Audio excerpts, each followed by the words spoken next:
All right, guys. I'm gonna do a quick little water test. I did a water change yesterday, 10%, maybe a little more than 10%. So I'm gonna do a change, make sure everything's holding good.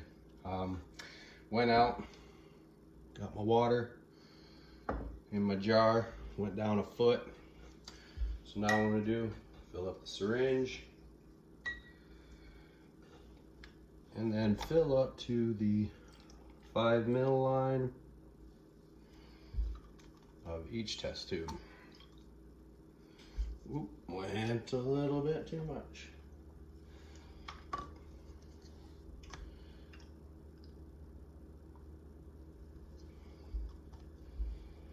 You can usually make it about 3 or 4 tubes with the syringe before you gotta fill it up again.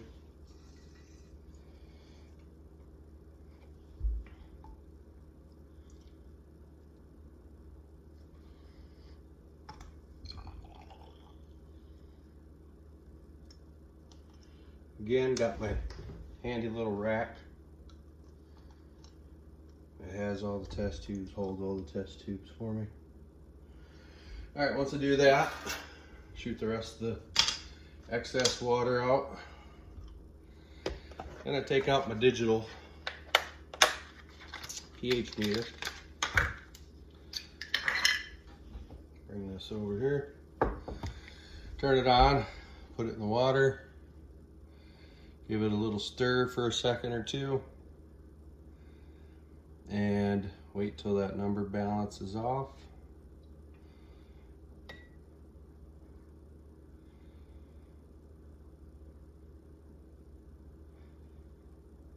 .87. Give it a quick little shake. Put the lid back on. And then I'm going to take out the old dissolved solids meter. Do the same thing. Just dunk it in there.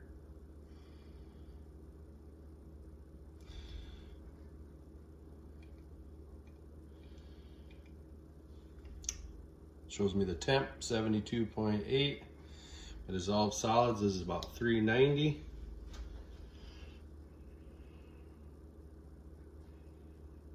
Which it should be because I just did a water change. So calcium levels and everything else should be back up to where they were.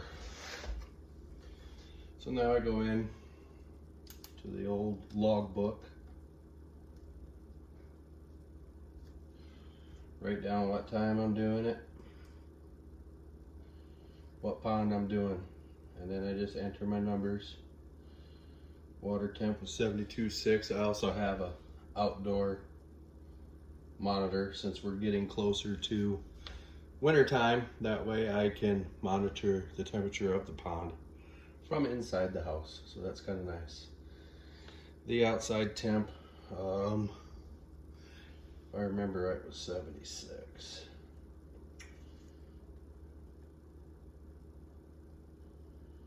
All right, so then I got all my digitals done. Set the book off to the side. Now I keep this just in case I spill one. It has not been it would not be the first time if I spill one. So my 2 longest tests are ammonia and nitrate. So I always do them first because they gotta sit for 10 minutes. Each one gets 5 drops. There's 5.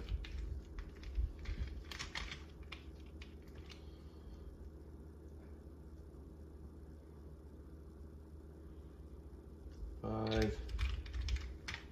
Now this probably won't be a very exciting video, putting drops into water, but some of them will just be informational, some of them will be boring. Another thing is, you don't want to abruptly shake it. Just give it a good 3 or 4 rotations, let her set. My microwave's right here, so I turn my timer on for 10 minutes. So now we got my nitrate. That one's 6 drops.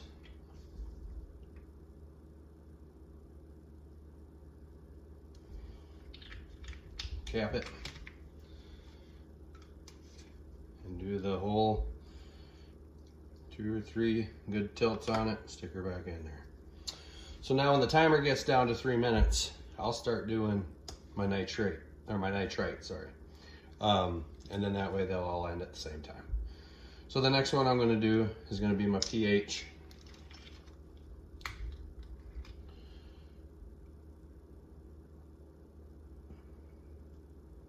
Five drops in it. Remember my meter said 787. This is an instant test. There's no time to wait on this. Give it 3 or 4 little turns. Compare it to your chart. And I would say it's pretty accurate because it's a little more blue than the 7.5, but it's not quite the 8.0. So it's right in between those levels, as you can see. So 7.8 is probably spot on. So I'll document that as well in my book here. I have a entry point for the digital meter and the liquid meter. That helps me keep track to see if for some reason they're not agreeing with each other. So that's my KH. KH is one of your most important parameters for a koi pond. Usually if your KH is fairly stable, everything else will be fairly stable. But you put a drop in, you give her a tilt, it turns blue. And then you gotta count your drops. So we've got 1, there's 2. Give it a tilt, blue. 3. Ooh, getting close. 4. And there it went yellow. As you can see, it's yellow. So we got 4 drops before it turned. So I get the old logbook, look at my KH, and as I was telling you, that conversion chart right here, I look over from 4, it's 89. Or 71.2, sorry, 71.2. You typically want your KH around 100. My KH has never been high. My source levels aren't great. But since my pH runs as high as it does, I don't really want to boost it too much. Some will agree, some will disagree. As long as my fish are healthy and everything's going good, as long as I'm maintaining 70 to 90, I'm pretty happy. If I look back, as the water ages a little bit, it does come up to the 80s and 90s. Typically after a water change, it does drop to about 70. So there's that test. All done with that one. Timer's still at 6 minutes. Now this one's your GH, your general hardness. When I do water change, I go and shut down my water softener before I add the water. It helps with the GH, helps keep your mineral content up there. So with the first reagent, you put 2 drops in.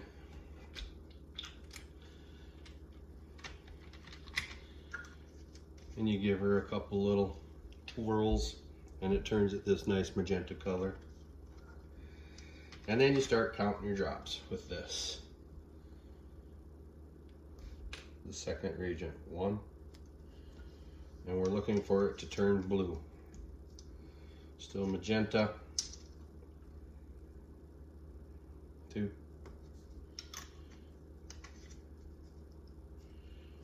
Still magenta. 3.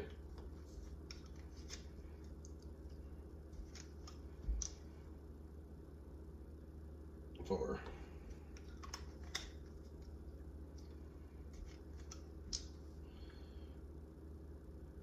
5. All right, now it's starting to turn purple, so the next one should be blue. 6 drops. And blue. Blue as can be. So again, we go over, look at 6. We're at 106.8.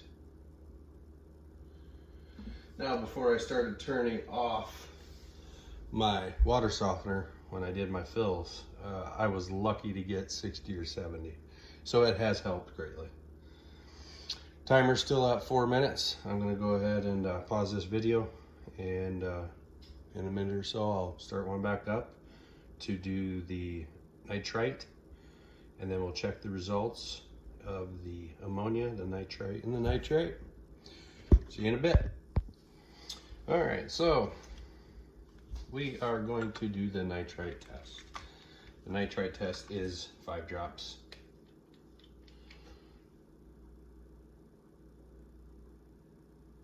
Five drops. Cap it. Give it the couple, 2, 3. Drop her in there. So now we gotta wait another 2 minutes, and then we'll check the results of the big 3, the ammonia, nitrate, and nitrite. The big 3, most important ones. All right, guys, got about 30 seconds left on these tests. I'm gonna do my best to try to show you on the card. So our ammonia, you put it up here. As you can tell, it's yellow. Okay, that means 0. That's good. That's what we want. You should hear my timer go off here any minute. Our nitrite, I don't know if you can tell on the camera, but there's a very slight, very slight pink. Barely visible. I mean, if I hold it up to the light, it looks clear. So I would say that's a trace amount, which probably puts me at 0.25. And then our nitrate, clear as a bell. 0. Not a single drop. So that's good. That's good results. The nitrite, I would like a little lower. Obviously, 0's optimal. Bust out the old logbook. Write her in.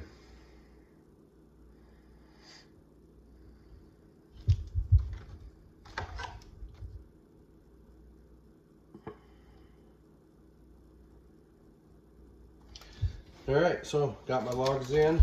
As you'll notice, the big pond,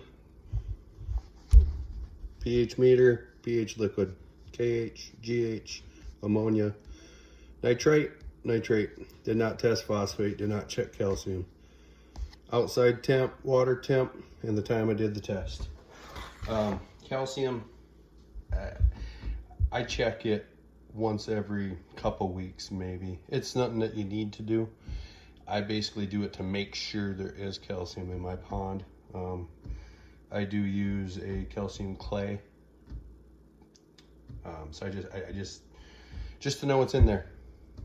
That's the only reason I do it. It's really not needed, but I do it just for peace of mind.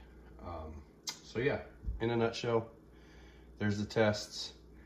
We'll do some more videos breaking down each parameter, explaining it a little bit. Again, tons of videos, tons of websites explaining ammonia, nitrate, pH, KH, and general hardness, and all of that other stuff. So it won't be a long one. It'll just be quick, brief, to the point. So if you have any questions, please feel free to ask. And as always, if you like what you're seeing, please like and subscribe. Thank you guys. Talk to you later.